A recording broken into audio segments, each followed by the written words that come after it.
Financial management का next class start करते हैं। चैप्टर हम लोग कवर कर रहे थे कैपिटल बजटिंग।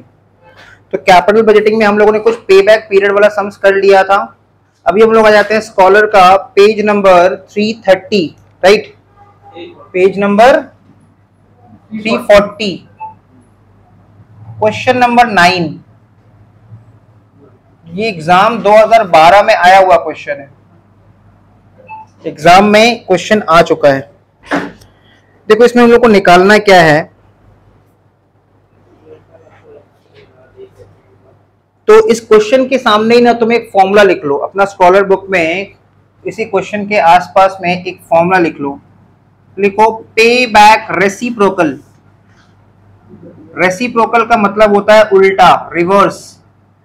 तो स्कॉलर में क्वेश्चन नंबर 9 के सामने फॉर्मूला लिखो, pay back reciprocal is equals to 1 by pay back period into 100।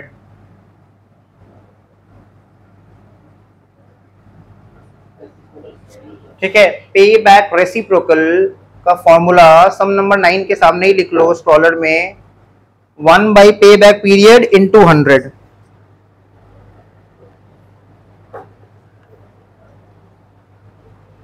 अब क्वेश्चन को समझते हैं। बोल रहा है you are requested to advise the management about the purchase of a new machine. Management एक नया मशीन खरीदना चाह रहा है on the basis of the pay back reciprocal of the two. तो हम लोग को ना दो ऑल्टरनेटिव है, हमारे पास दो ऑप्शन है, या तो हम मशीन एक्स परचेज कर सकते हैं या तो हम मशीन वाई परचेज कर सकते हैं। दोनों में से कोई एक मशीन ही हम लोग परचेज करेंगे। ठीक है, इसको हम लोग बोलते हैं म्यूचुअली एक्सक्लूसिव ऑप्शन। ठीक है, या तो हम मशीन एक्स को परचेज करेंगे या तो मशीन वाई को परचेज करेंगे। जिसका भी पे बैक रेसिप्रोकल ज्यादा होगा, हाइयर होगा, उस मशीन को हमको सिलेक्ट करना है।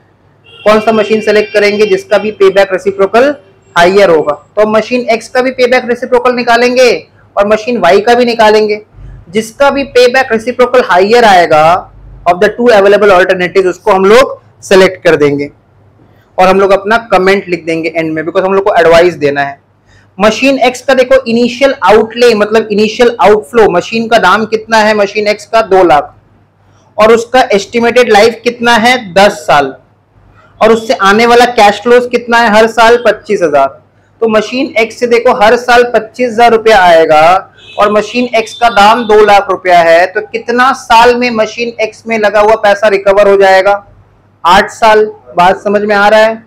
हर साल अगर एनुअल कैश फ्लोज है 25,000 रुपया और 2 लाख रुपया मशीन का दाम है, तो 8 साल में रिकवरी हो जाएगा।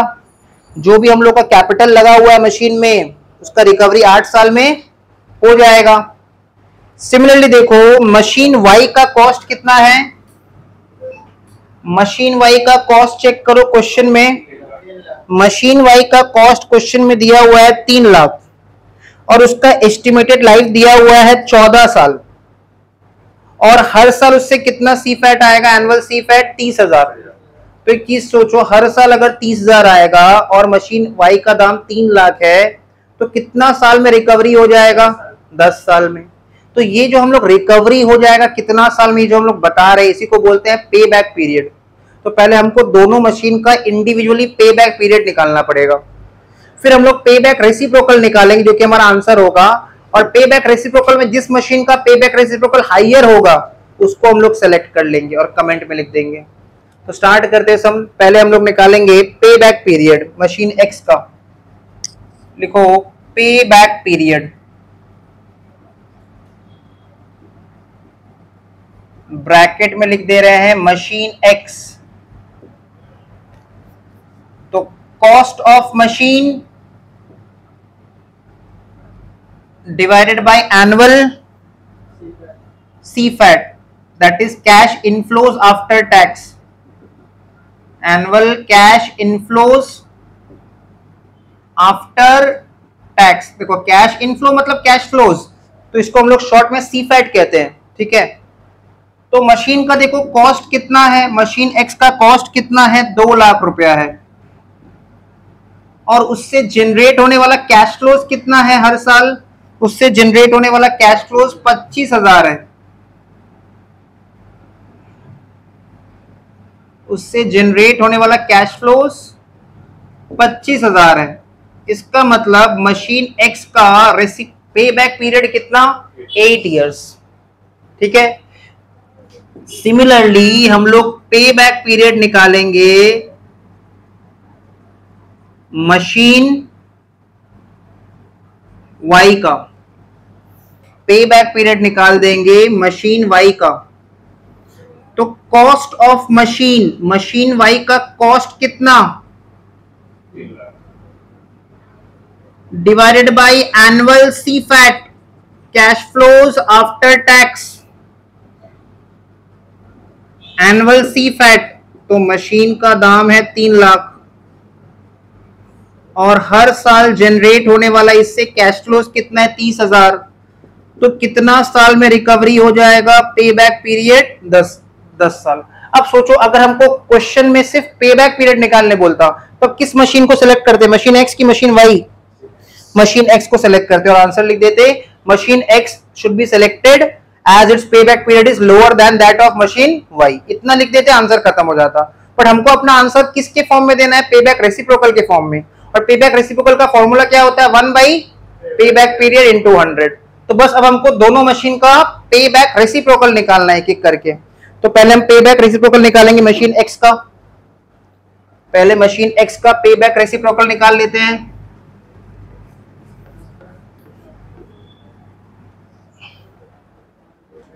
पे back reciprocal,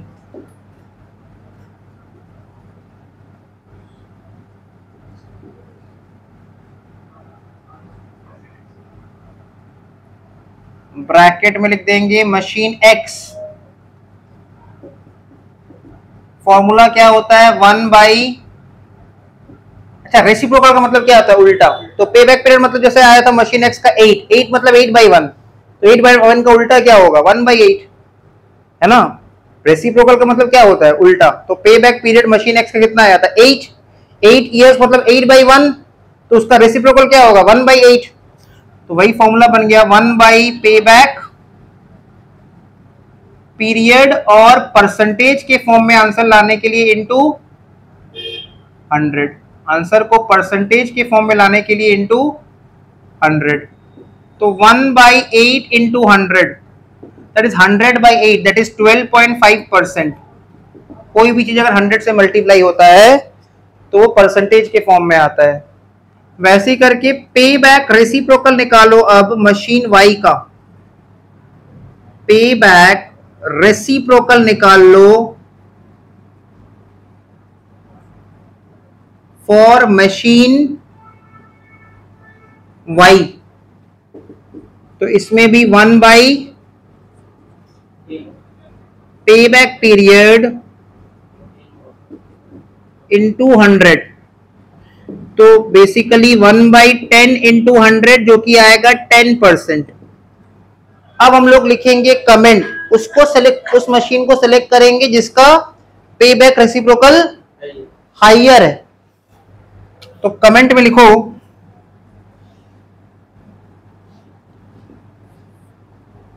machine X should B, question देखो क्या पूछा था, कौन सा मशीन परचेज करना चाहिए। तो लिखो machine X should B purchased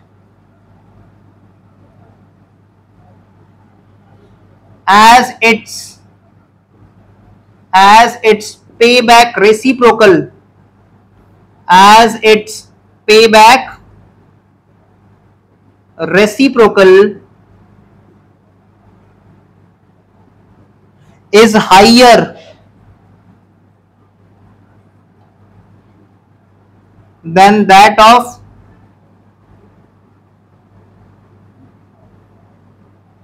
machine Y. ठीक है, सोचो जो मशीन जितना ज्यादा रिटर्न देगा वही तो कैपिटल भी जल्दी लौटाएगा। तो तुम देखो ये रिटर्न दे रहा है 10% का, ये रिटर्न दे रहा है 12.5% का, तो जाहिर सा बात था कि जिसका रिटर्न ज्यादा है, जिसका रेट ऑफ रिटर्न ज्यादा है वही जल्दी कैपिटल का रिकवरी भी करके देगा, इसलिए आंसर ये आया। तो ऐसा सब एग्जाम में आया हुआ है, कितना मार्क्स के लिए आएगा 5 मार्क्स के लिए आएगा, 10 मार्क्स के लिए भी आ सकता है। ठीक है, तो आते हैं नेक्स्ट सम में। अब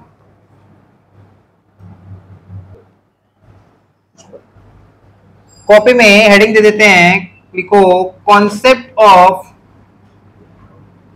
नेट प्रेजेंट वैल्यू, जो कि हमारा नेक्स्ट टॉपिक ऑफ डिस्कशन है, net present value that is NPV.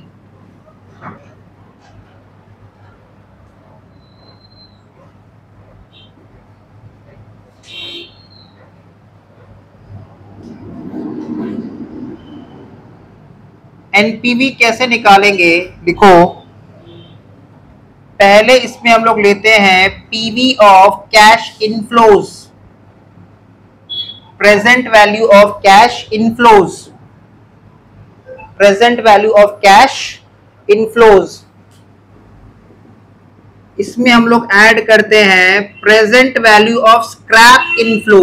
Scrap क्या होता है, eight the end of the project machine को बेच के जो दाम मिलेगा, ठीक है, उसको बोलते हैं स्क्रैप। तो present value of scrap inflows भी इसमें हम लोग ऐड कर देंगे, ठीक है। फिर वर्किंग कैपिटल, देखो वर्किंग कैपिटल को हम लोग आउटफ्लो ट्रीट करेंगे at the beginning of the project. At the beginning of the project working capital को आउटफ्लो ट्रीट करेंगे and eight the end of the project working capital को inflow treat करेंगे। जैसे हम तुमको बहुत पहले एग्जांपल भी दिया था, कार्ट्रिज इंक है ना, फोटोकॉपी मशीन का जो ओनर है, फोटोकॉपी मशीन जिसको हम लोग जेरोक्स मशीन बोलते हैं, उसको एक्चुअली में कौन सा मशीन बोलते हैं, फोटोकॉपी मशीन। उसको जेरोक्स मशीन नहीं कहते हैं, ठीक है, पूरा दुनिया गलत बोलता है जेरोक्स मशीन। एक्चुअली में वो कौन सा मशीन है, फोटोकॉपी मशीन। जेरोक्स तो कंपनी का नाम था। जैसे देखो आज का डेट में कैनन एक कंपनी जो कैमरा बनाता है ना, वैसे एक जमाने में जेरोक्स बोल के कंपनी हुआ करता था जो फोटोकॉपी मशीन बनाता था। और वो मशीन, वो कंपनी इतना फेमस हो गया उसका प्रोडक्ट कि मशीन को लोग जेरोक्स बोलने लग गए। जो भी है, फोटोकॉपी मशीन जो है, फोटोकॉपी मशीन में कार्ट्रिज यूज होता है, इंक यूज होता है। तो at the beginning of the project जब हम मशीन खरीदते हैं तो वो कार्ट्रिज हमारे लिए कैश का आउटफ्लो होता है, part of working capital, current assets. और at the end of the project जब मशीन बेच देंगे तो हमारे पास अगर कोई कार्ट्रिज बचेगा तो उसको भी तो बेच देंगे, तो उससे पैसा आ जाएगा। इसलिए हम लोग देखो क्या ले रहे हैं, present value of cash inflows ले रहे हैं, present value of scrap inflow ले रहे हैं, present value of working capital भी ले लेंगे, present value of working capital. तो जब इन तीनों को ऐड करेंगे तो आएगा टोटल पीवी, पीवी मतलब present value of cash inflows, of cash inflows.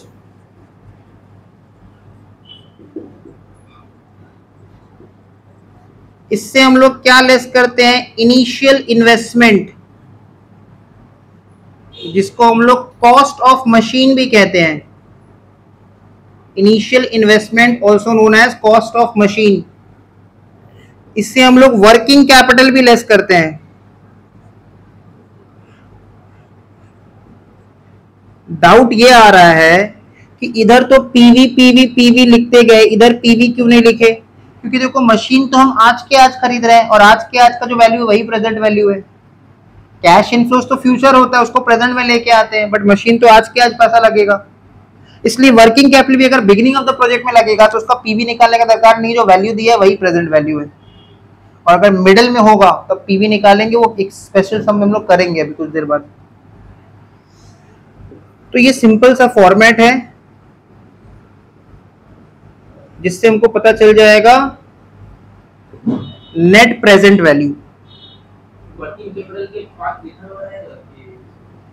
हाँ सब बता देंगे। वर्किंग कैपिटल को एक बार कैश इनफ्लो ट्रीट करना है, एक बार कैश आउटफ्लो ट्रीट करना है। सोचो हम लोग मशीन खरीदने गए, मशीन से आने वाला कैश इनफ्लोस टोटल में है 2 लाख रुपया। Total PV of cash inflows है मान लो 2 लाख रुपया, और मशीन खरीदने में आज क्या दाम लग रहा है 1,80,000। मशीन खरीदने में आज क्या टोटल खर्चा लग रहा है 1,80,000। तो हमको पता चल रहा है कि उससे हमको आज के आज कितना बेनिफिट दिख रहा है, 20,000 का। मशीन का सपोज टोटल कैश इनफ्लोज है 2 लाख, आज के आज मशीन खरीदने में कॉस्ट कितना लग रहा है 1,80,000। तो मशीन का एनपीवी कितना आ रहा है उस केस में 20,000 पॉजिटिव आ रहा है। इन दैट केस हमको क्या कर देना चाहिए, एक्सेप्ट द प्रोजेक्ट। अगर total PV of cash inflows और इनिशियल आउटफ्लो दोनों सेम हो जाए तो एनपीवी क्या हो जाएगा, नील। तब भी हम लोग क्या करेंगे, एक्सेप्ट द प्रोजेक्ट। लेकिन total PV of cash inflows कम है और कॉस्ट ऑफ मशीन ज्यादा है, तब एनपीवी नेगेटिव हो जाएगा, तब in that case reject the project. तो तीन तरह से हम लोग डिसीजन लेंगे एनपीवी के सम्स में। अगर एनपीवी पॉजिटिव है, accept the project. NPV is nil, then also accept the project, still feasible, वो मशीन खरीदना फिर भी फायदेमंद है। क्लियर। और अगर एनपीवी नेगेटिव आ रहा है तब तो रिजेक्ट द प्रोजेक्ट। तो हम लोग को क्वेश्चन कैसा आएगा, क्वेश्चन पूछेगा कि मशीन खरीदना है या नहीं खरीदना है, हमको एनपीवी मेथड रूल लगा के बताओ। तो हम लोग इसके नीचे लिखेंगे कॉपी में डिसीजन रूल, कॉपी में लिखो डिसीजन रूल, फॉर्मेट के नीचे लिखो, ये फॉर्मेट कंप्लीट हो गया, decision rule.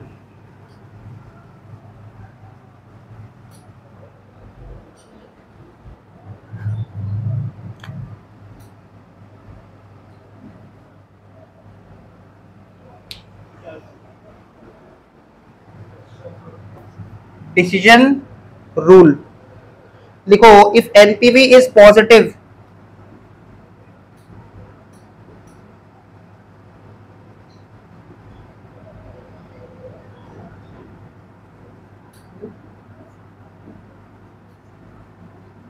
if NPV is positive or nil, अगर एनपीवी पॉजिटिव हो या फिर निल हो जाए, कोलोन दे के लिखो accept the project,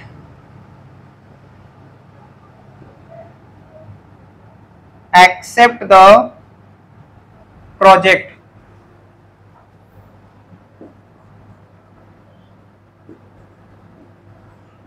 if NPV is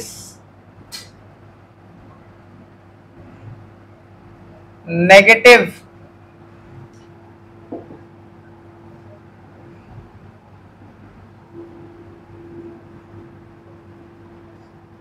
reject the project, if NPV is negative reject the project।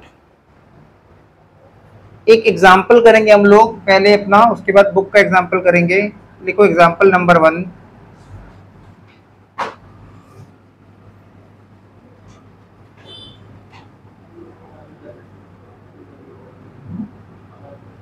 लिखो cost of machine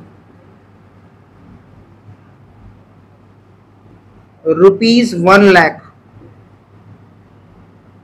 cost of machine ₹1,00,000। Year में ऐसे कॉलम बना लो हॉरिजॉन्टल 1 2 3 4 5, और यहां लिख लो cash inflows,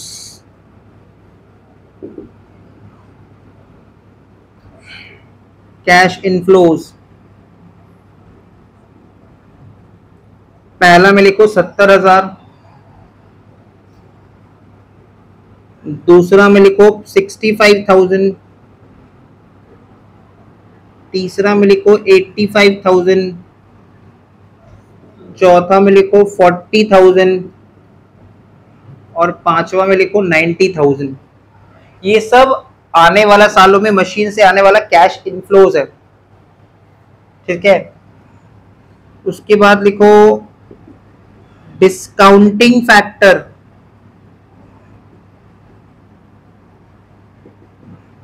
%10 per annum. Discounting factor जिसको हम लोग कॉस्ट ऑफ कैपिटल भी बोल सकते हैं, 10% पर एनम। हाँ, ऐसा हम लोग किए हैं, वो डिस्काउंटेड पेबैक पीरियड है। तो कॉस्ट ऑफ मशीन 1,00,000, ईयर का डेटा दे दिया 1 2 3 4 5, कैश इनफ्लोज दे दिया, डिस्काउंटिंग फैक्टर दे दिया 10% पर एनम। कंप्यूट एनपीवी, ये हमारा क्वेश्चन है, कंप्यूट एनपीवी। तो स्टार्ट करते सॉल्यूशन, कैलकुलेटर सामने रखो।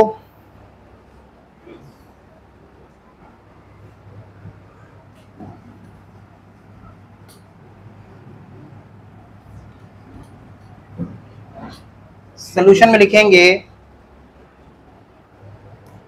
कंप्यूटेशन ऑफ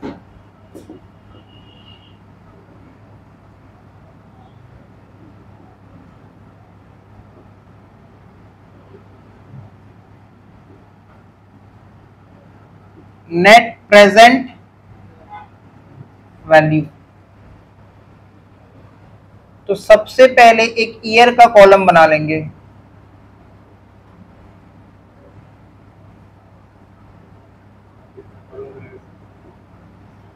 पहले ईयर का कॉलम, फिर कैश फ्लोस, फिर डिस्काउंटिंग फैक्टर, फिर प्रेजेंट वैल्यू, इतना कॉलम बनेगा। तो ईयर का कॉलम बना लिए, नेक्स्ट कॉलम बना लेंगे कैश इनफ्लोज।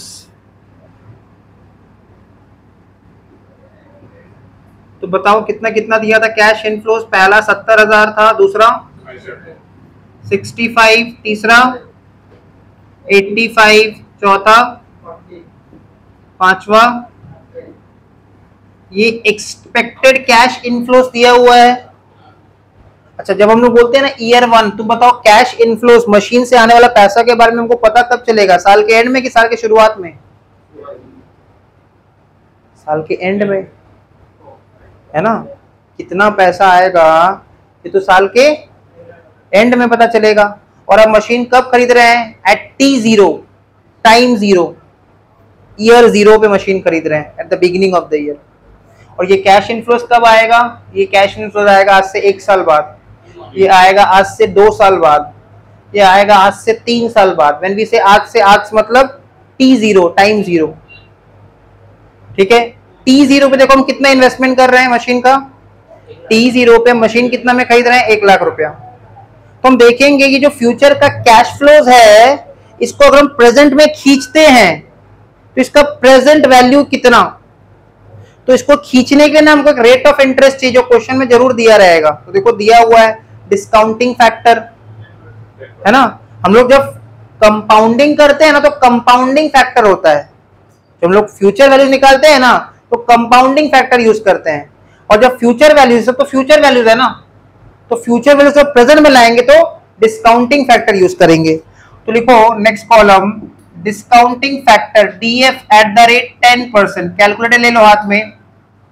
पहले कैलकुलेटर स्टार्ट करते समय पहले MRC 2 बार प्रेस करना चाहिए, जिससे मेमोरी क्लियर होता है। कैलकुलेटर के मेमोरी में अगर कुछ भी रहेगा तो वो क्लियर आउट हो जाएगा।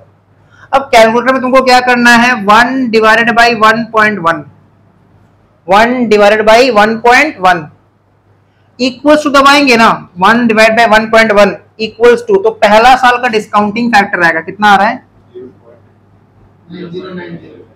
0.909, पॉइंट के बाद 3 डेसिमल तक ला रहे हैं। फिर इक्वल्स टू दबाओ, कितना आ रहा है? फिर इक्वल्स टू दबाओ, कितना आ रहा है? फिर इक्वल्स टू दबाओ, कितना आ रहा है? फिर इक्वल्स टू दबाओ, कितना आ रहा है? दैट इज 1 कर दो, 6209 होगा, देखो 1 कर दो।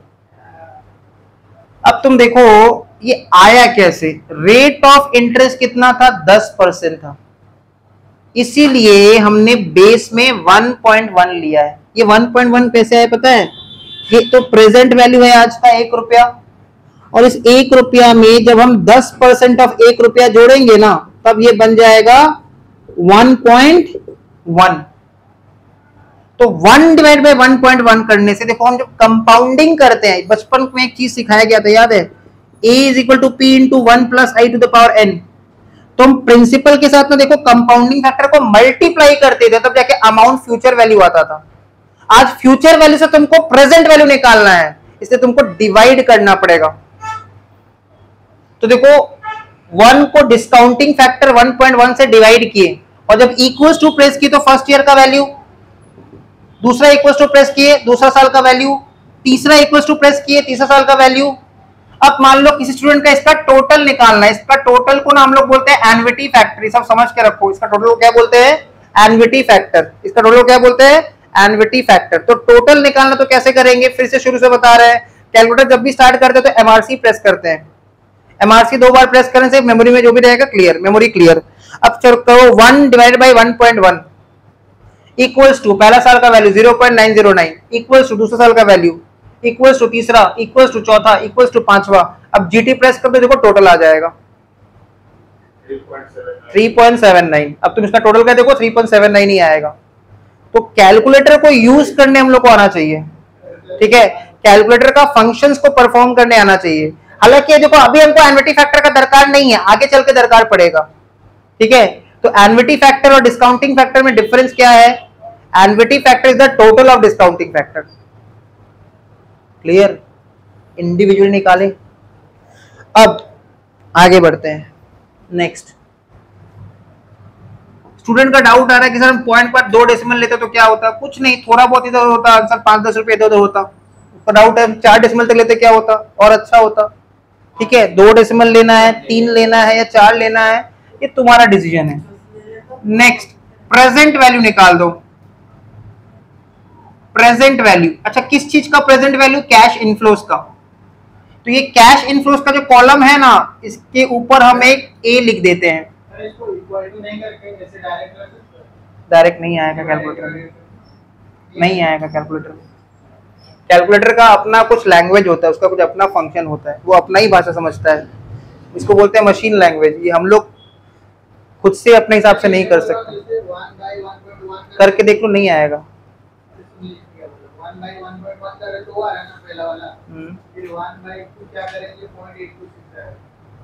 तो तुम उतना मेहनत करोगे क्यों जब तुम्हारे पास शॉर्टकट है? अच्छा, तुम्हारा कैलकुलेटर में नहीं हो रहा है, तब तुमको अलग अलग करना पड़ेगा। तुम 1/1.1 पावर में 2 करो। अब तुम पहले कैलकुलेटर में 1.1 इंटू इक्वल टू करके स्क्वायर निकालो, उसको 1 डिवाइड बाई उतना से डिवाइड करो, तब आएगा, ठीक है।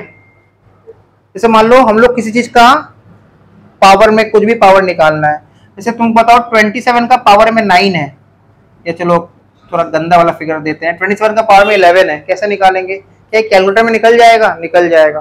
27 इंटू इक्वल्स टू करेंगे तो स्क्वायर हो गया, और कैलकुलेटर में जब तक स्टेप 10 शो करेगा 10 बार इक्वल्स टू प्रेस करना है, इंटू के बाद 10 बार, तो पावर में 11 आ जाएगा। तो जिसका कैलकुलेटर में भाई ये सब फंक्शन काम नहीं कर रहा है, 2 दिन के लिए दोस्त बंधु से कैलकुलेटर ले लेना, ठीक है। 2 दिन का बोल के 2 महीने के लिए ले लो, 1.5 महीने के लिए, बाद में उसको दे देना। दोस्त कैसे पास करेगा? दोस्त क्या अगला साल पास कर लेगा, उसमें क्या है। बीकॉम में चाप नहीं लेने का, ऐसे ही कोई फीस नहीं लगता है ना, पूरा साल में कोई फीस लगता नहीं है, तो चाप नहीं लेना है। तो प्रेजेंट वैल्यू देखो, कैश इनफ्लोज और डिस्काउंटिंग फैक्टर को क्या करेंगे बताओ? मल्टीप्लाई कर देंगे। तो यहाँ पे लिख दे रहे हैं ए इंटू बी। देखो यहाँ पे ए लिखे है कैश इनफ्लोज और डिस्काउंटिंग फैक्टर बी, तो ए इंटू बी। फटाफट चलाओ कैलकुलेटर, बताओ कितना आ रहा है? 70,000 into 0.909, 63,630। Next 53,690। Next 85,000 to 63,835। Next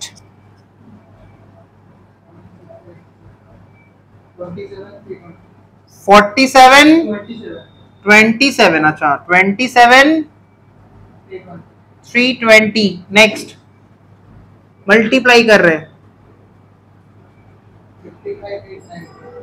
55,890।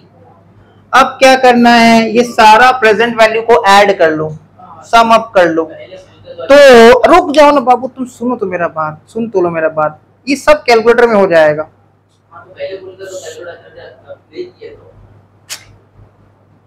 सुनना ही नहीं चाह रहे, सुन लो मेरा। पहले हम तुमको बताएं, इंडिविजुअली तुमने किया, अब तुमको एग्जाम में इसको रीचेक कैसे करना है, तो एक कैलकुलेटर हमको देना। देखो कैलकुलेटर में क्या करना है, ध्यान से देखो। जब भी कैलकुलेटर स्टार्ट करेंगे एमआरसी प्रेस करना है, ठीक है, मेमोरी क्लियर। अब देखो हम लोग ये पूरा चीज को रीचेक करेंगे और इसका टोटल भी लेके आएंगे। तो कैसे करना है मेरे साथ साथ करते रहना। 70,000 इंटू 0.909, ठीक है। उसके बाद एम प्लस, तुम देखो एम प्लस मारते ही देखो वैल्यू आ जा रहा है, चेक करो। हम जो बोल रहे हैं उसको कैलकुलेटर में लिख लिख के चेक करो आ रहा है कि नहीं। तो तुम अब देखो चेक कर पा रहे हो आ रहा है।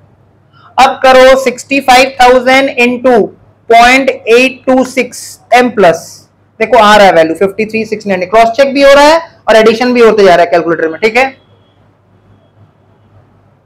एम प्लस, अच्छा उसके बाद 85,000 इंटू 0.751 एम प्लस, उसके बाद 40,000 इंटू 0.683 एम प्लस, उसके बाद 90,000 इंटू 0.621 एम प्लस, उसके बाद 2 बार एमआरसी प्रेस करो, वैल्यू आ जाएगा 3,18,055, 3,18,055। फिर से करते हैं, चलो 70,000 इंटू 0.909 एम प्लस, उसके बाद 65,000 into 0.826 M plus, 85,000 into 0.751 M plus, 40,000 into 0.683 M plus, 90,000 into 0.621 M plus MRC. हाँ करेक्ट, तुम लोग का करेक्ट है, मेरा गलत था। 2,64,00,000 आ रहा है ना, 365।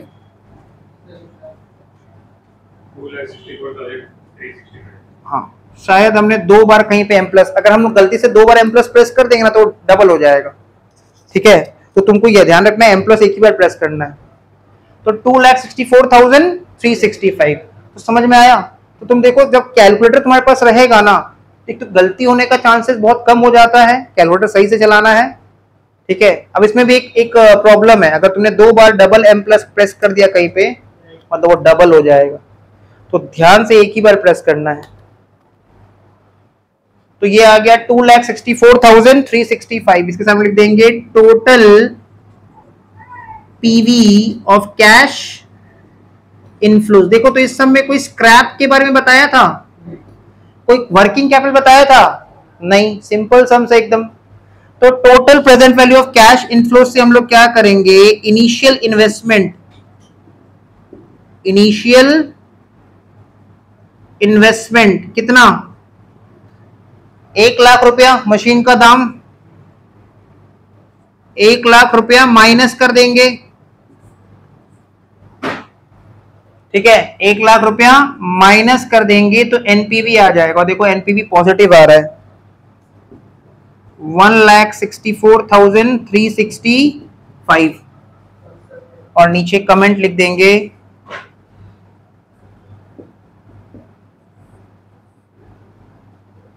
project should be accepted, project should be accepted since NPV is positive. That's it, sums complete.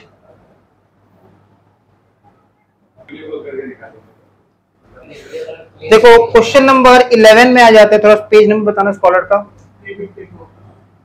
Scholar का page number 354, question number 11, exam 2014 में आया हुआ क्वेश्चन। क्वेश्चन में लिखा है अ मशीन कॉस्टिंग ₹12 लाख, एक मशीन जिसका दाम है 12 लाख रुपया, is required in order to undertake a propose project. एक प्रोजेक्ट स्टार्ट करने के लिए हम लोग को 12 लाख रुपया का एक मशीन खरीदना है। The effective life of the machine is expected to be 5 years, machine का लाइफ कितना, 5 साल। एंड द रेसिडुअल वैल्यू, अपना अपना बुक में रेसिडुअल वैल्यू वर्ड को अंडरलाइन करके लिख लो scrap value, residual value word को अंडरलाइन करके लिख लो स्क्रैप वैल्यू। तो ये जो रेसिडुअल वैल्यू होता है ये मशीन का जो प्रोजेक्ट लाइफ के एंड का वैल्यू होता है, मशीन का प्रोजेक्ट लाइफ का एंड का वैल्यू, मतलब बेच के कितना आ जाएगा। तो ये जो स्क्रैप वैल्यू है, रेसिडुअल वैल्यू है, ये एक्चुअल है कि एस्टिमेटेड है, ये एस्टिमेटेड फिगर है, this is an estimated figure, this is not actual figure. तो ये फ्यूचर कैश फ्लो जनरेट करेगा, मशीन को बेच के 2 लाख रुपए आ जाएगा eight the end of its project. The company follows straight line method of charging depreciation, company कौन सा मेथड ऑफ डेप्रिसिएशन चार्ज करता है, फॉलो करता है straight line method, original cost. The estimated earnings before tax, ये सारा earnings हम लोग को दिया हुआ है, अर्निंग्स बिफोर टैक्स। दे दिया हम लोग को, टैक्स का रेट दे दिया क्वेश्चन में 40%, कॉस्ट ऑफ कैपिटल इज 15%, जो कॉस्ट ऑफ कैपिटल दिया वही है discounting rate. Calculate the net present value and suggest whether the machine should be acquired और नॉट। और हम लोग को पीवी फैक्टर देखो कैलकुलेट करके दे दिया, मेहनत नहीं करना पड़ेगा, पीवी फैक्टर वो लोग सब कैलकुलेट करके ही दे दिया है। तो स्टार्ट करते सब, हेडिंग दे देंगे computation of net present value.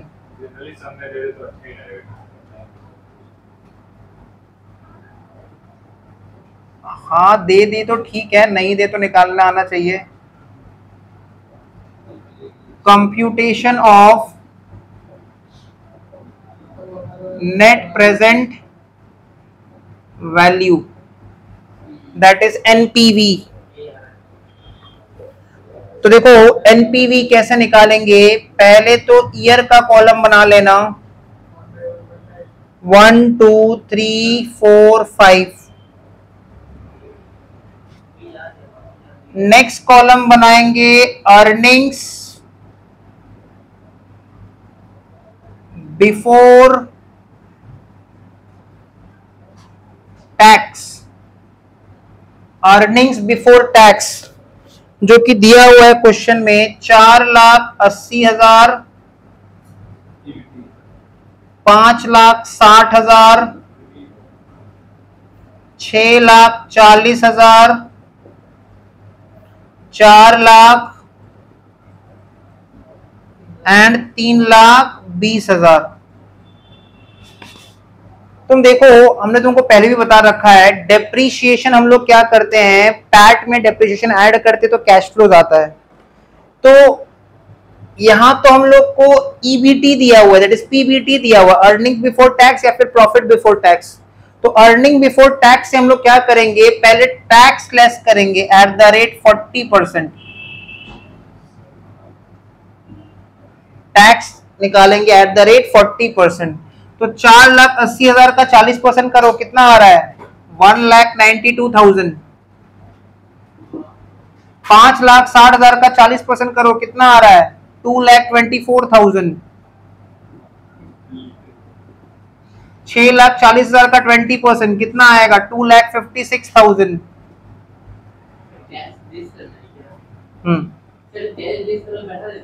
1,60,000, 4 lakh का 40%, 1,60,000 और 3,20,000 का 40% निकालेंगे तो 1,08,000,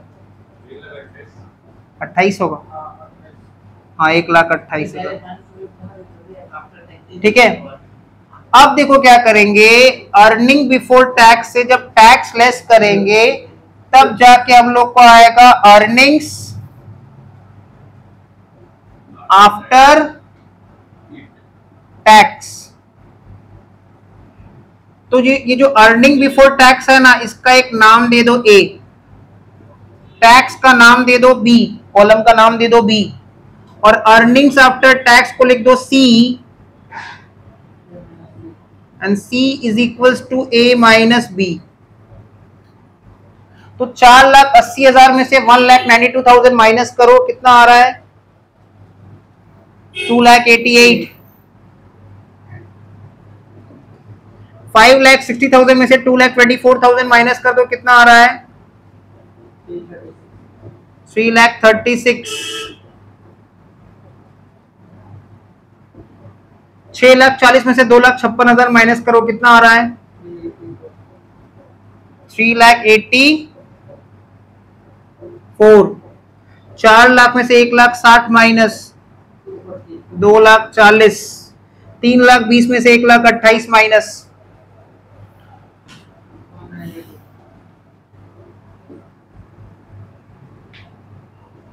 अब ध्यान दो, अब इसको करने का दो तरीका था। अर्निंग बिफोर टैक्स दिया हुआ है, अगर सीधा हम लोग अर्निंग बिफोर टैक्स का इंटू 60% कर देते ना तो भी ये आ जाता, मतलब ये हम लोग को कॉलम नहीं बनाना पड़ता।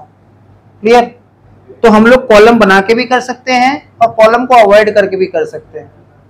तो अर्निंग बिफोर टैक्स, मान लो अर्निंग बिफोर टैक्स 4,80,000 है, तो सीधा हम लोग नेक्स्ट कॉलम क्या बनाते हैं, अर्निंग्स आफ्टर टैक्स, और ब्रैकेट में लिख देते हैं ईबीटी इंटू 60%, ब्रैकेट में लिख देते हैं ईबीटी इंटू 60%, तो अपने आप ये फिगर्स आ जाता है, इसका कोई काम नहीं है। फिर भी सिर्फ दिखाने के लिए, शो करने के लिए एक बार शो कर दिए, प्रेजेंट कर दिए। अब अर्निंग्स आफ्टर टैक्स में हम लोग क्या करेंगे, डेप्रीशिएशन ऐड कर देंगे। देखो तो मशीन का कॉस्ट कितना है, कॉस्ट ऑफ द मशीन कितना था, 12 लाख। मशीन का स्क्रैप वैल्यू कितना है, 2 लाख। तो याद है बचपन का कहानी, डेप्रीशिएशन कैसे निकालते थे, original cost plus installation charges minus estimated scrap value whole divided by life. कहीं लिखना है तो लिख लो फॉर्मूला, डेप्रीशिएशन निकालने का फॉर्मूला लिखना है तो लिख लो, original cost plus installation charges minus estimated scrap value whole divided by estimated life. Annual depreciation निकालने का फॉर्मूला होता है original cost plus installation charges minus estimated scrap value whole divided by estimated life. तो इस question में installation charges तो बोल के कुछ दिया नहीं है, तो मशीन का कॉस्ट कितना 12 लाख और उसका स्क्रैप वैल्यू कितना 2 लाख, तो उसका डेप्रीशिएबल वैल्यू न्यूमरेटर कितना आ रहा है 10 लाख और मशीन का लाइफ कितना 5 इयर्स, प्रोजेक्ट लाइफ 5 इयर्स, तो एनुअल डेप्रीशिएशन आ रहा है 2 लाख। तो नेक्स्ट कॉलम बना लेंगे डेप्रीशिएशन। तो कैश फ्लो में ना कॉलम बहुत सारा बनेगा,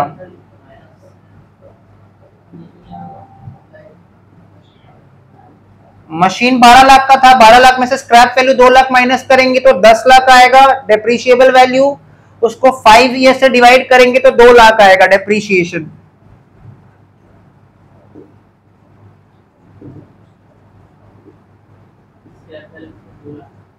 छोटा छोटा लिखना है, कॉलम बहुत सारा बनेगा।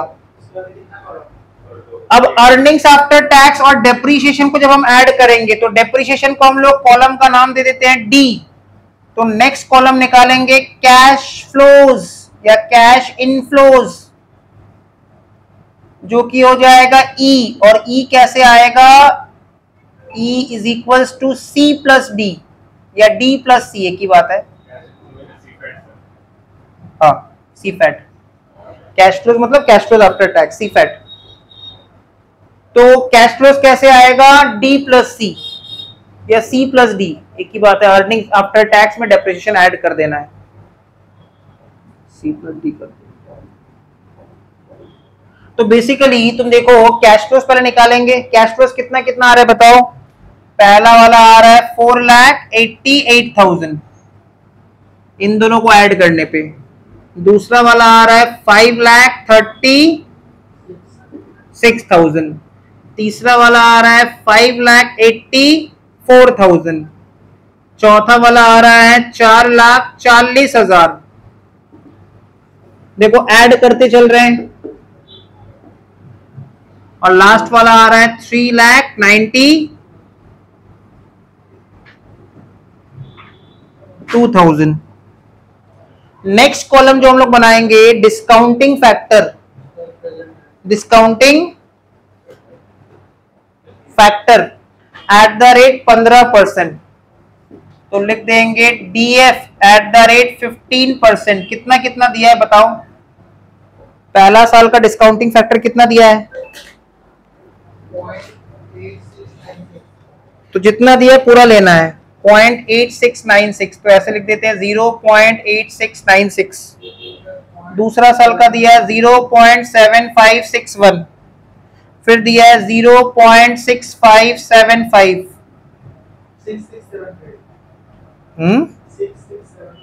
6675 है तुम्हारे बुक में। फिर आ रहा है 0.5718, जब दिया है तो हम लोग कैलकुलेट नहीं करेंगे, 0.4972 डिस्काउंटिंग फैक्टर। ठीक है, डिस्काउंटिंग फैक्टर का नाम दे देना एफ। अब लास्ट कॉलम बना देंगे, हम यहां लिख दे रहे हैं, ठीक है,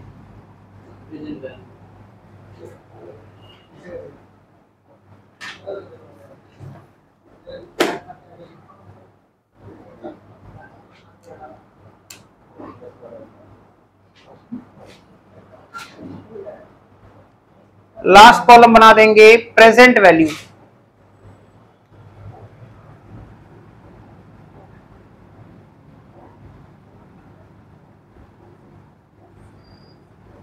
जो हो जाएगा E into F.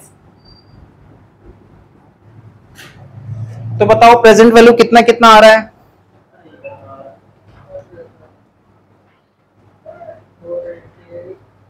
4,88,000 into 0.8696,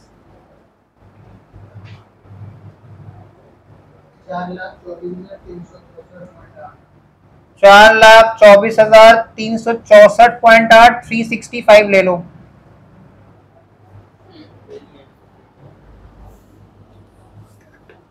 next कितना आ रहा है?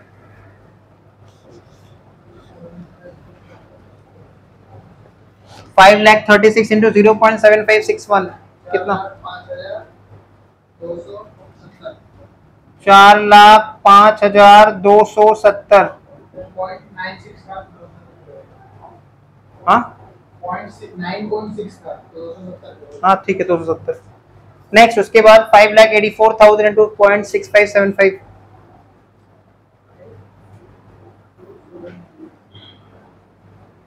0.6575 कितना?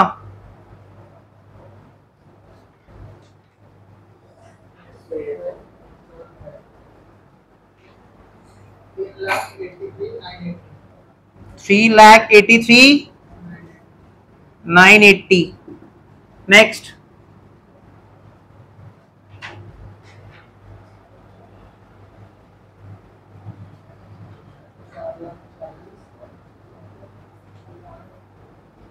कैलकुलेटर फास्ट चलाओ, इतना स्लो चलना चाहिए। 2,51,592 लास्ट।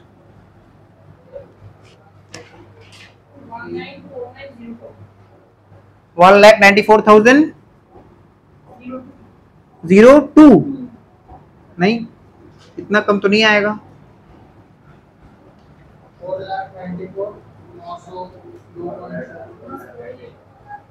1,94,902 है ना, 902 है।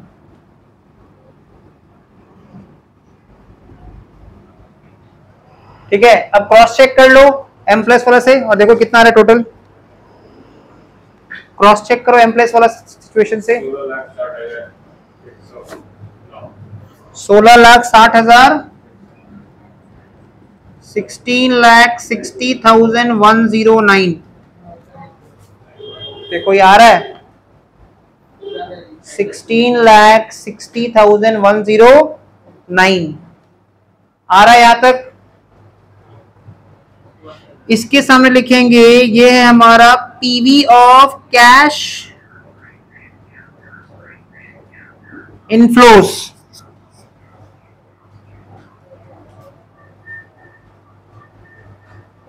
ये हम लोग का आ गया पीवी ऑफ कैश इनफ्लोस। ठीक है, फॉर्मेट देखो, इसमें हम लोग ऐड कर देते हैं present value of scrap inflow.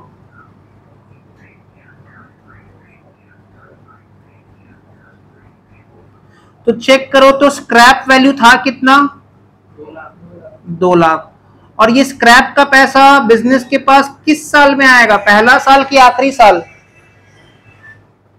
पहला साल की आखिरी साल या हर साल? स्क्रैप का पैसा कब आएगा? पहला साल, आखिरी साल या हर साल? आखिरी साल, eight the end of the project life, जब मशीन खत्म हो जाएगा।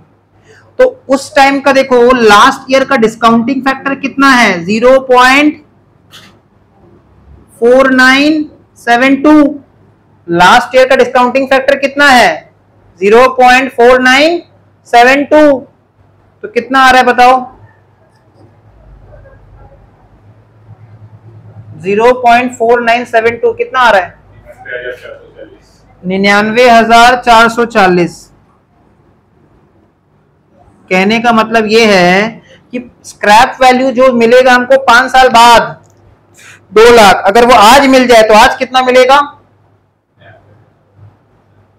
ये सब कैश इनफ्लोस हमको मिलेगा 1 साल बाद, 2 साल बाद, 3 साल बाद, 4 साल बाद, 5 साल बाद। अगर तुम इसका टोटल करोगे तो 16 लाख से ज्यादा आएगा कि कम आएगा? ज्यादा आएगा। पर आज का जब उसका टोटल को खींच रहे हैं ना प्रेजेंट में, तब उसका वैल्यू 16 लाख, जो कि फ्यूचर वैल्यू से कम होगा। तो इन दोनों को ऐड करो, ऐड करने पे जो आएगा उसके साथ हम लिखेंगे टोटल पीवी ऑफ इनफ्लोज। शायद फॉर्मेट लिखवाते समय ना हम यहाँ पे total PV of cash inflows लिखवा दी थी, करेक्शन कर लेना, यहाँ पे सिर्फ टोटल पीवी ऑफ इनफ्लोज होगा, फॉर्मेट में करेक्शन कर लो। Total PV of inflows, cash inflows नहीं लिखेंगे, टोटल पीवी ऑफ इनफ्लोज कितना आ रहा है? 17 लाख 549, 17,59,549, ये हो गया टोटल पीवी ऑफ इनफ्लोज। और इससे क्या लेस करेंगे? क्या वर्किंग कैपिटल दिया है सब में? नहीं दिया है, तो बस इनिशियल इन्वेस्टमेंट, मशीन का कॉस्ट 12 लाख लेस कर देंगे,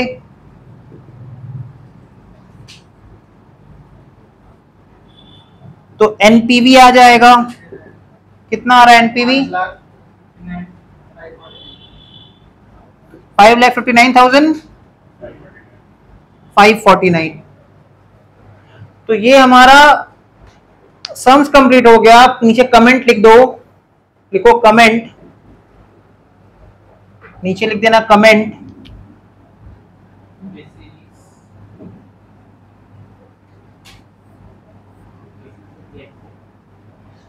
Project should be accepted.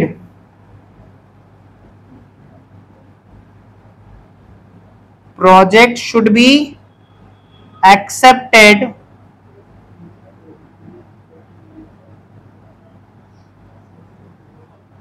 since NPV is positive. Project should be accepted since NPV is positive. Copy में हेडिंग दे दो, next topic profitability index.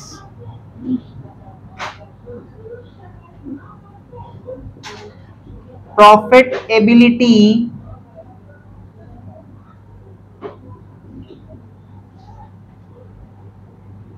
Index, जिसको हम लोग बोलते हैं पीआई, प्रॉफिटेबिलिटी इंडेक्स, जिसका और एक नाम है, लिख लो और देके, बेनिफिट इंडेक्स,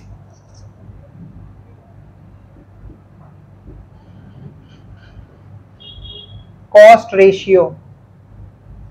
प्रॉफिटेबिलिटी इंडेक्स जिसका दूसरा नाम होता है पीआई, मतलब और में लिखते हैं पीआई, शॉर्ट में बोलते हैं बेनिफिट इंडेक्स,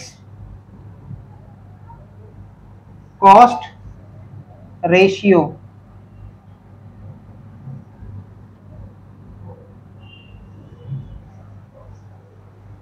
यार लाइन सीधा ही नहीं होता है, जब तक सीधा नहीं होगा लाइन ड्रॉ करते रहो।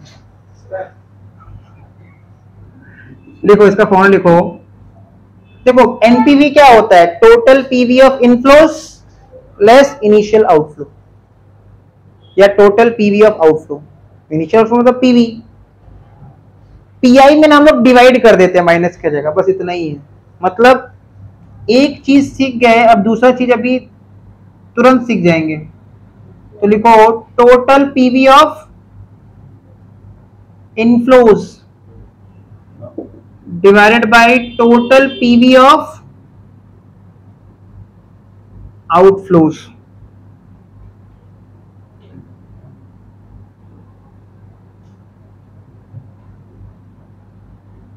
तो एनपीवी में माइनस करते हैं, पीआई में डिवाइड करते हैं। डिसीजन रूल लिख लो,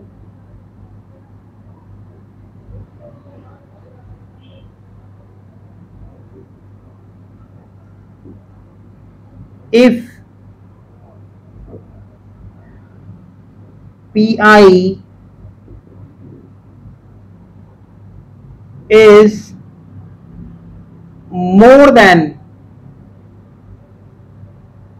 or equals to 1, अगर PI का वैल्यू 1 से ज्यादा हो या फिर 1 के बराबर हो कोलोन दे के लिखो accept the project,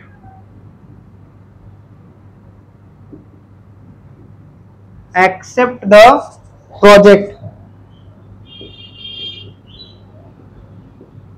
if PI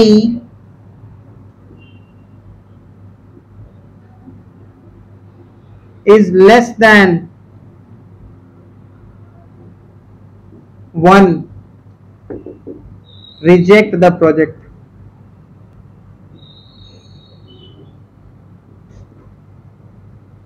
तो PI का वैल्यू अगर 1 या 1 से ज्यादा है तो एक्सेप्ट द प्रोजेक्ट, और अगर लेस देन 1 है तो रिजेक्ट द प्रोजेक्ट.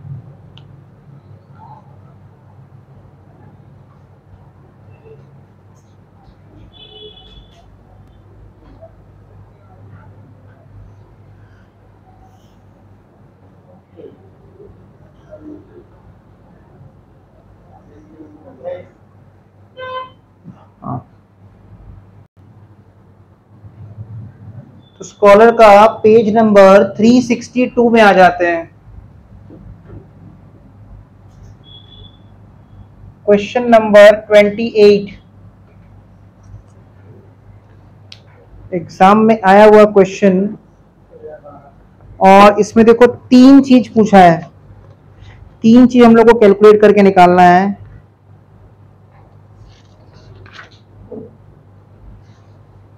बोल रहा है company wants to replace its existing machine by machine ए.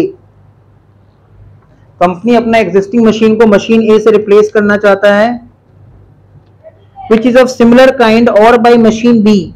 मतलब हमारे पास 2 मशीन का ऑप्शन है, या तो हम मशीन ए परचेज कर सकते हैं या तो मशीन बी परचेज कर सकते हैं. Which is more expensive, machine B महंगा है और उसका कैपेसिटी मतलब काम करने का क्षमता जो है वो भी अच्छा है, ज्यादा अच्छा है. Due to the increasing demand, the available cash flows for the 2 machines are as follows. Machine A का देखो इमीडिएट कैश फ्लो दिख रहा है, इमीडिएट कैश फ्लो हाईलाइट कर लो वर्ड इमीडिएट, और मतलब इमीडिएट का मतलब टाइम 0. मतलब मशीन ए का कॉस्ट खरीदारी दाम कितना 25 लाख, और मशीन बी का कॉस्ट खरीदारी दाम कितना 40 lakh. Cash flows at the end of first year, at the end of second year, at the end of third year, at the end of fourth year, at the end of fifth year. तो at the end of first year मतलब आज से 1 साल बाद, at the end of second year मतलब आज से 2 साल बाद. तो मशीन ए का कैश इनफ्लोज दे दिया, मशीन बी का कैश इनफ्लोज दे दिया. कॉस्ट ऑफ कैपिटल का भी रेट दे दिया डिस्काउंटिंग करने के लिए 10%. The finance manager tries to appraise the machine by calculating the following. Number 1 net present value, number 2 profitability index, number 3 discounted payback period. Comment on these calculation and guide the manager to select the investment. तो देखो अगर NPV बोल देगा ना कि accept the projects, बात खत्म, किसी का बात नहीं सुनेंगे. इस चैप्टर का हीरो कौन है? एनपीवी. अगर एनपीवी जो डिसीजन देगा वही डिसीजन सबके लिए मान्यता रखेगा. और हम लोग को प्रेजेंट वैल्यूज भी दे दिया, पीवी फैक्टर्स भी दे दिया हम लोग को क्वेश्चन में. स्टार्ट करते सम, फिर तुम लोग टेबल बनाएंगे, सारा चीज निकालेंगे.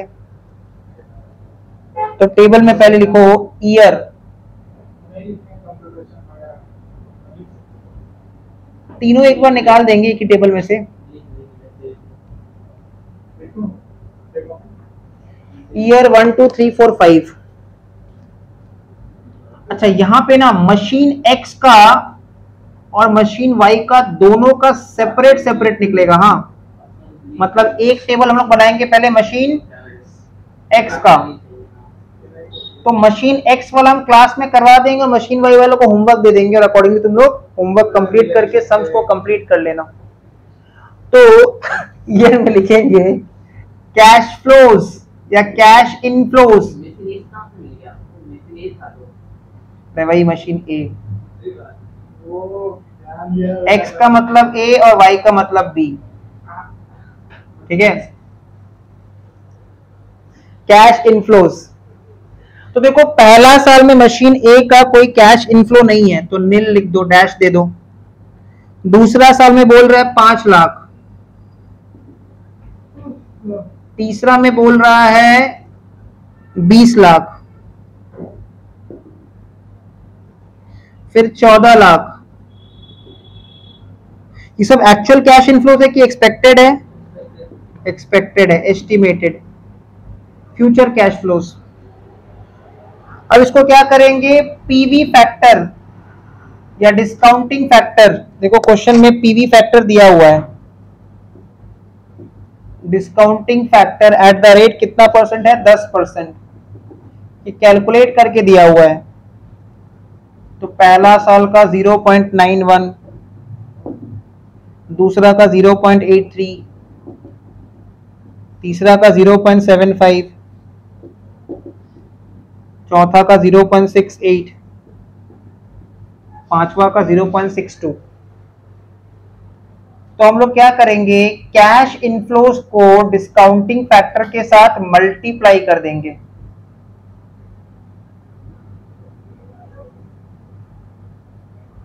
ठीक है, तो हम लोग को प्रेजेंट वैल्यू आ जाएगा। Present value of cash inflows, ये जो आएगा वो होगा present value of cash inflows. तो निकालो कितना कितना आ रहा है, पहला वाला तो डैश रहेगा, दूसरा वाला कितना आ रहा है बताओ,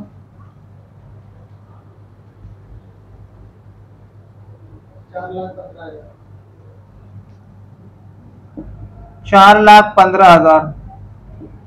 तीसरा कितना आ रहा है,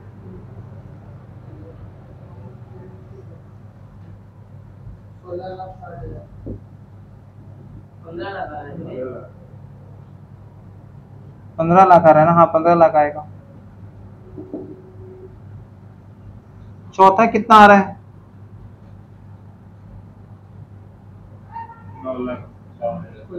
9,52,000। पांचवा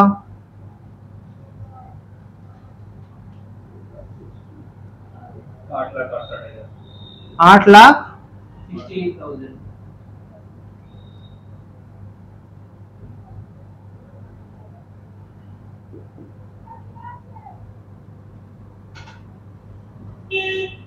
देखो तो मशीन का कोई स्क्रैप वैल्यू बताया है, वर्किंग कैपिटल बताया है, कुछ भी ऐसा दिया है इंफॉर्मेशन?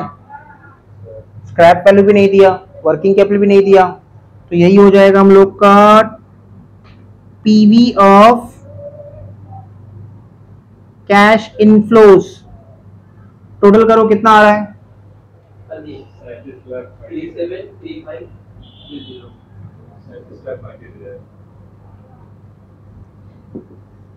और इससे हम लोग लेस कर देंगे इनिशियल इन्वेस्टमेंट। मशीन का दाम कितना है, 25 लाख। तो 12,35,000 ये हो जाएगा एनपीवी। मशीन ए का एनपीवी आया 12,35,000। अब सोचो मशीन बी का एनपीवी अगर 12,50,000 आएगा तो किसको सेलेक्ट करेंगे? मशीन बी का एनपीवी अगर 12,50,000 आएगा तो किसको सेलेक्ट करेंगे?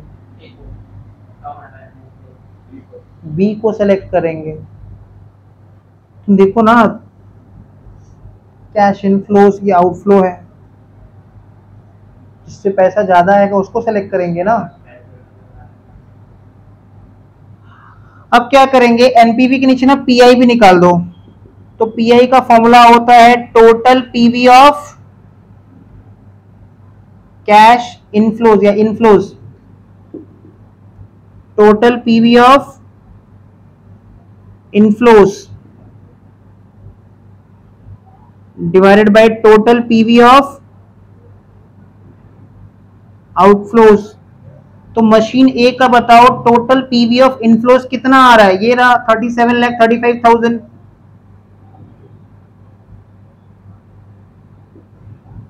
और टोटल पीवी ऑफ आउटफ्लोज कितना होगा, इनिशियल इन्वेस्टमेंट, ये इन्वेस्टमेंट कब कर रहे हैं, T0 की T1? T0। तो यही पीवी ऑफ आउटफ्लोज है 1.494। तो आंसर देखो निकाल लिए, एनपीवी निकाल लिए, पीआई भी निकाल लिए। अब टेबल में रिटर्न जाते हैं, तो टेबल में निकालो क्यूमुलेटिव डिस्काउंटेड पेबैक पीरियड निकालने के लिए cumulative PV of cash inflows. Cumulative PV of cash inflows. तो पहला साल वाला तो डैश होगा, दूसरा साल वाला कितना होगा 0 प्लस 4,15,000। देखो ऐसे करते हैं 0 प्लस 4,15,000, तो ये 4,15,000 cumulative total 4,15,000 plus 15 lakh 19,15,000, 19,15,000 plus 9,52 28,57 right 67 है 28,67 और 28,67 प्लस 8,68 37 हाँ 37,35 यही आएगा टोटल। तुम देखो हम लोग का मशीन का दाम कितना था 25 लाख, जो कि कहां फॉल कर रहा है यहाँ पे हमारे मशीन का कॉस्ट का रिकवरी हो रहा है, मतलब हमारा डिस्काउंटेड पे बैक पीरियड का आंसर मोर देन 3 है बट लेस देन 4 है। तो हम लोग क्या करेंगे, इसी के नीचे अब हम लोग इंटरपोलेशन अप्लाई करके डिस्काउंटेड पे बैक पीरियड निकालेंगे। ठीक है, हाँ इसी के नीचे लिखते हैं, मिटा के लिख रहे हैं। तो मशीन ए वाला हम करा देंगे, मशीन बी वाला तुमको होमवर्क में करना है। तो अब निकालेंगे मशीन ए का डिस्काउंटेड पेबैक पीरियड। तो लिखो by the problem third year में क्यूमुलेटिव कैश फ्लोज कितना आ रहा था 19,15,000। एक्स ईयर में हमारा टारगेट हमको कितना चाहिए 25 लाख, और फोर्थ ईयर में क्यूमुलेटिव कैश फ्लोज कितना आ रहा था 28 लाख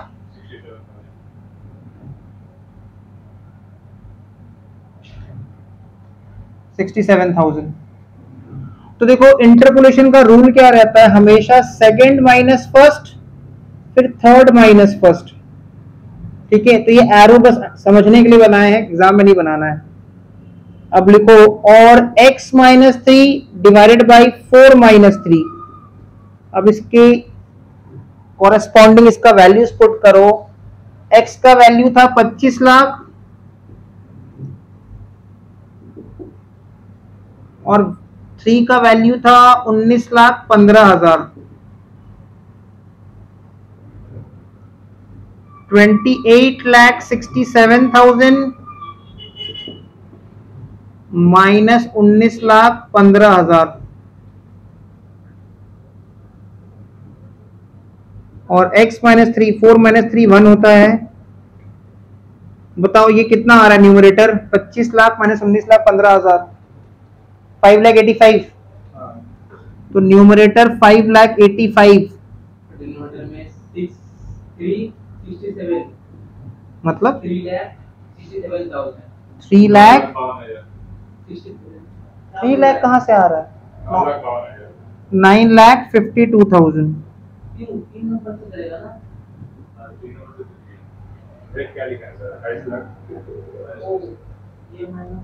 अब इसको डिवाइड कर दो, कितना आ रहा है डिवाइड कर दो 585 बाई 952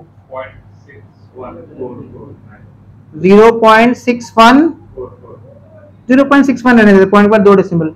अब ये माइनस 3 हो जाएगा प्लस हो जाएगा और x is equal to 3.61 years approx. इसका मतलब देखो मशीन ए के रेस्पेक्ट में डिस्काउंटेड पेबैक पीरियड का आंसर क्या आ रहा है 3.61 ईयर्स अप्रॉक्स।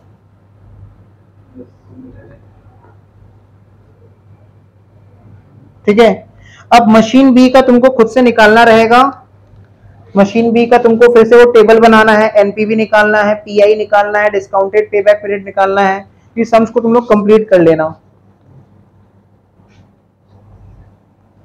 तो page number 364 question number 34 exam 2018 में आया हुआ क्वेश्चन, ये होमवर्क में रहेगा, डिस्कस कर रहे हैं। देखो क्वेश्चन में दिया है company is exploring the proposal of replacing its existing machine which is unable to meet the production. Company सोच रहा है अपना एग्जिस्टिंग मशीन को रिप्लेस करेगा नया मशीन से जो अब वो प्रोडक्शन नहीं कर पा रहा है। To meet the production schedule to match the rapidly in rising demand of its product. मतलब पहला दो लाइन में सिर्फ ज्ञान लिखा हुआ है। कंपनी का प्रोडक्ट का डिमांड बढ़ जा रहा है, कंपनी अपना पुराना मशीन को हटा के नया मशीन लेना चाहता है ताकि प्रोडक्शन को बढ़ाया जा सके। The company has two options, either to overhaul the existing machine at a cost of 30 lakhs। Company के पास दो ऑप्शन है, या तो कंपनी क्या कर सकता है, जो एग्जिस्टिंग मशीन है उसी को ओवरहॉलिंग करवा ले, मतलब उसको थोड़ा रिपेयरिंग करवा ले, थोड़ा उसमें उसका प्रोडक्शन कैपेसिटी बढ़ा दे, ठीक है, जिसमें 30 लाख रुपया खर्चा होगा, या फिर एक नया मशीन खरीदे 48 लाख का। तो तुम ऐसा सोचो जो ओवरऑलिंग कॉस्ट है वो भी एक नया मशीन ही है, ऐसा सोच के सम बनाना, ठीक है। Both the machines are expected to be operational for 5 years, और हम ओवरऑलिंग करवाएं या फिर एक नया मशीन खरीद, दोनों का ही लाइफ 5 साल रहेगा। तो ओवरऑल मशीन का कैश इनफ्लो दे दिया है, न्यू मशीन का कैश इनफ्लो दे दिया है, कॉस्ट ऑफ कैपिटल का रेट दे दिया है। You are required to appraise the two alternatives, NPV निकालना है, डिस्काउंटेड पे बैक पीरियड निकालना है। याद रखना एनपीवी जो आंसर बोलेगा वही डिसीजन होगा। तो हम लोग दोनों ही केस में, ओवरऑल मशीन के केस में भी एनपीवी और डिस्काउंटेड पे बैक पीरियड निकालेंगे, और न्यू मशीन के केस में भी ओवरऑल मशीन का, और मतलब न्यू मशीन के केस में भी एनपीवी और डिस्काउंटेड पे बैक पीरियड निकालेंगे। जिस भी ऑल्टरनेटिव में ऑप्शन में एनपीवी हाईयर होगा उसी को आंसर सेलेक्ट कर लेंगे, ठीक है। आंसर दिया है उसमें, चेक कर लो एनपीवी का कितना आंसर दिया हुआ है, 17,09,000, और दूसरे का दिया हुआ है न्यू मशीन का 15,96,000, ठीक है। और दूसरा आंसर भी दिया हुआ है डिस्काउंटेड पे बैक पीरियड 3.23 और उसका 3.63, ठीक है। इसको बना लेना होमवर्क में, इसके आगे नेक्स्ट क्लास हम लोग कंटिन्यू करेंगे फिर।